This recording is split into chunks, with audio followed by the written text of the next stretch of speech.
Talk about the social construction of gender and the biological essentialist theory of gender. So these are two competing theories of gender, which you're going to come across within feminism. Feminists, one particular school of thought within feminism has advocated the need to look at gender as socially constructed. But let's compare these two theories to get a better understanding of them. So these are, competing theories of gender.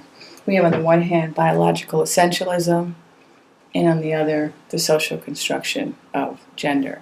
So biological essentialism is actually the common sense notion of gender. So your average person on the street, most people that you talk to in your family, will probably think that gender is biologically essential. And there's actually a lot of things in the media which would lead you to believe that that's a fact. And so it's kind of this common sense notion that we can actually map gender onto bodies, right? So the biologically essentialist theory argues that gender, right, male or female, our notions of male or female,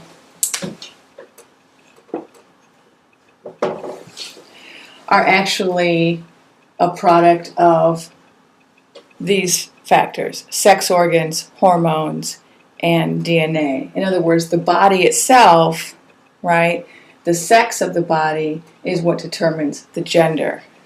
So in feminism, we actually distinguish sex from gender, where the term sex refers to the actual biological sex of the body, and gender refers to a whole lot more than that. So gender refers to, desires, traits, proclivities, capacities, talents, strengths, weaknesses, and actually then affects jobs, opportunities, rights.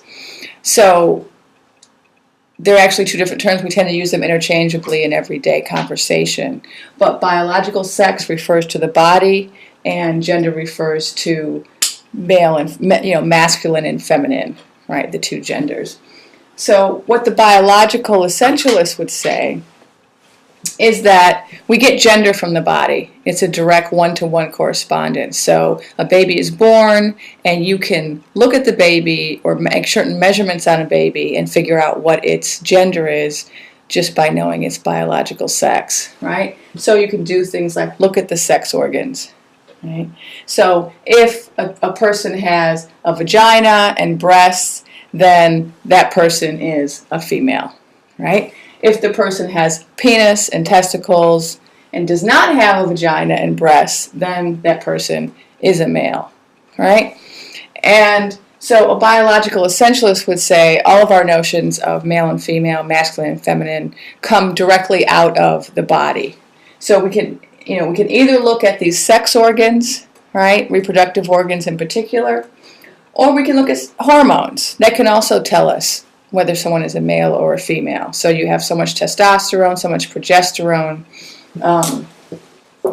We have several hormones in the body: testosterone, progesterone, androgen, and there's another one that starts with an E that I'm forgetting.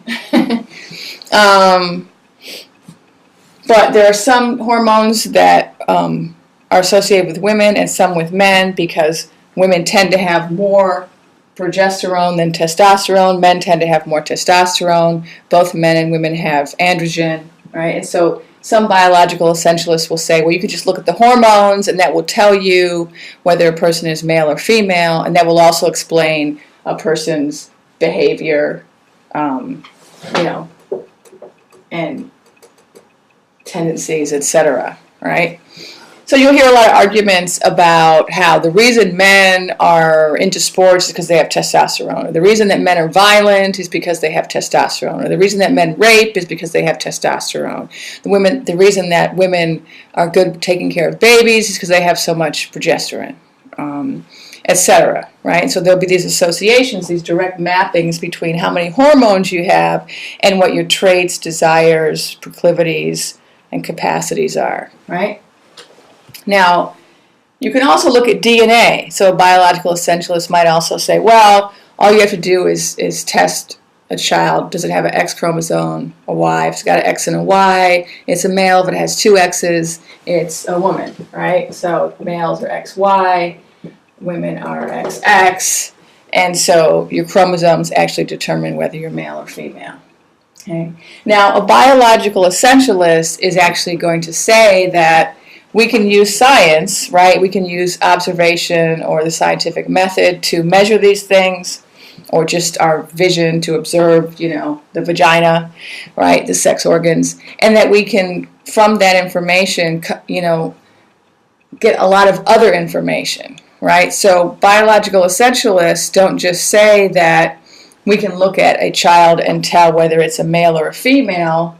They actually extend that to say we can look at someone's sex organs and tell whether or not that person is masculine or feminine, whether or not they have traits of being nurturing, or whether they're more violent, whether they're more athletic, whether they're more logical, whether they're more emotional, right? So biological essentialism argues that we can actually determine gender through some aspect of the body, and once you know those particular aspects of the body, then you know a lot more, right? You actually know what that person's desires are, what their traits are, what their proclivities are, what their capacities are, what their talents are, what their strengths are, what their behavior will be, what their weaknesses are. And this in turn can be used to determine, who is appropriate for a particular job, who ought to have certain opportunities, right? What your purpose for existence is, right? If you're a woman, is your purpose to have babies, right? To be a mother? What rights should you have, right? Should men have more right to do physically taxing labor because they have more testosterone and it's easier for them to engage in certain types of physical labor? Parenting. What are the responsibilities of mothers versus fathers, right? We have these ideas that women are naturally nurturing, biologically so, and so they have certain responsibilities as parents that males don't have because they're not naturally nurturing. It's not natural for a man to want to pick up a baby or hold a baby or soothe a baby. They don't have it within their physical makeup to do that. And so we don't have the same expectations of a father that we'd have for a mother, right? So the biological essentialist will argue that there is something essentially male or essentially female about these different bodied people. So that if you know somebody's physical facts, their sex organs, their hormones, their chromosomes, then you actually know something essential about them. What do I mean by essential? I mean it's something innate, something that's a part of who you are. It's your essence, right? So it's not something that's, in addition to who you really are or, added to who you really are. So it's not like, your decision to go into carpentry as a, vocation. That's not your essence, right? But a biological essentialist believes that there are certain essential characteristics that men have and that women have on the basis of biology. Okay? Now let's contrast that with the social constructionist view, right? And you have some readings like Lorber and Fry, which explicitly talk about this. You have a number of readings, Nicholson, etc., who talk about the social construction of race. And what people like Lorber argue is that, in fact, there is no one-to-one correspondence between the body, the biological sex, and the actual gender as defined by society. And so what the social constructionists say is that gender is a social construct. It's something created by societies, that societies define male and female for particular reasons, and that it has nothing to do with any kind of essence that we're born with. So women are not born nurturing, they're not born highly emotional. They're not born loving to shop. They're not born liking to adorn themselves and wear makeup and spend a lot of time on their clothing. But that society teaches women that in order to be acceptable, to be an acceptable woman, to be defined as feminine, you have to have your hair long, you have to wear makeup, you have to take care in your appearance, you have to have children, you have to have a certain attitude towards children, you have to have a certain emotional affect, right, in order to be defined as womanly or feminine. And for men too, men aren't supposed to cry. So it's not that men are less likely to cry naturally or essentially because of their biological makeup, but that they're conditioned or taught by society what is appropriate behavior in order to be a man. Okay? There are certain punishments for men who cry, right? So if a man cries in public or cries in front of women, he will often be chastised, or in some way there'll be some sort of consequence for his crying. And the same is true for women when it comes to anger. So we have certain notions of, what's acceptable female emotion and what's acceptable male emotion. So women are encouraged not to be angry, and a woman who gets angry is often punished. So for example, we use the B word, right? A woman who gets angry, or who is bossy, or who is an authority figure, or who is very professional, will often be called a bitch, right? A man with the same exact traits will be called masculine. Right? It's normal for a man to get angry. It's normal for a man to cuss. It's normal for a man to raise his voice. It's normal for a man to tell other people what to do, right? But for a woman to do it is somehow not so feminine, and so something must be wrong with her. So then she gets labeled or name called, or in some way, has some sort of negative consequence, right? And the same is true for men who act in ways which society considers to be feminine. And so what the social constructionists say is that gender is not a product of the body, of these physical mechanisms, but in fact, gender is a construction of society that is engineered through the use of particular props like clothing. Lorber talks about how from the time a child is born, we dress it in particular colors to label it. Fry also talks about this, sex marking, right? We sex mark ourselves in terms of our clothing, our behavior, our way of speaking, right? How we sit, how we hold our bodies. And that there's all of this reinforcing behavior, that we have to behave in certain ways if we're women, so that if a woman sits, she's supposed to sit in a very closed way. Her arms are supposed to be kind of, near her side. And if you could, see me sitting, I have to, have my legs crossed, or, I have to, cross them or somehow close them. Whereas if I'm a man, I can kind of, stretch out, and just kind of, lean back and, take up a lot of space. I can, open my legs and, sit with my crotch exposed, right? And I can just kind of take up space. But women are supposed to kind of have a more closed posture, right? And if you don't have a closed posture, then what are people going to say to you? That's very unladylike, that's very improper, that's very rude for you to sit with your legs open, or, your chest out, right? Showing off your breasts or what have you. All right? And so we have all of these social mechanisms and all of these sex marking ways and all of these kind of behaviors that we're taught. And then we have whole institutions dedicated to teaching us how to be men and women. So our religious institutions, our educational institutions, in school there are different sets of rules for boy students and girl students. There are different dress codes. There are different expectations with regard to fighting and talking back. Parents have different expectations, right? You'll see a lot of parents who, if they have a boy child and the boy child is very rambunctious and runs around and makes a lot of noise, they'll say, oh, he's such a boy.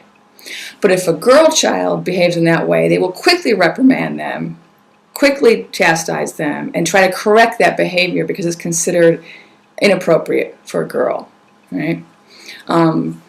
And so we have all of these institutions and these behaviors. We have different, tools like clothing and, different kind of rewards for behavior, different expectations. And then it also is in our division of labor. So we have, very different tasks assigned to men and women in the home, for example, and even to boys and girls. So you have families where the girls in the family are all washing dishes and helping mom cook and cleaning, and the boys don't have chores, or the only chores they have are taking out the garbage or mowing the lawn, right? So we have a division of labor in the household. And then with men and women in marriages, right?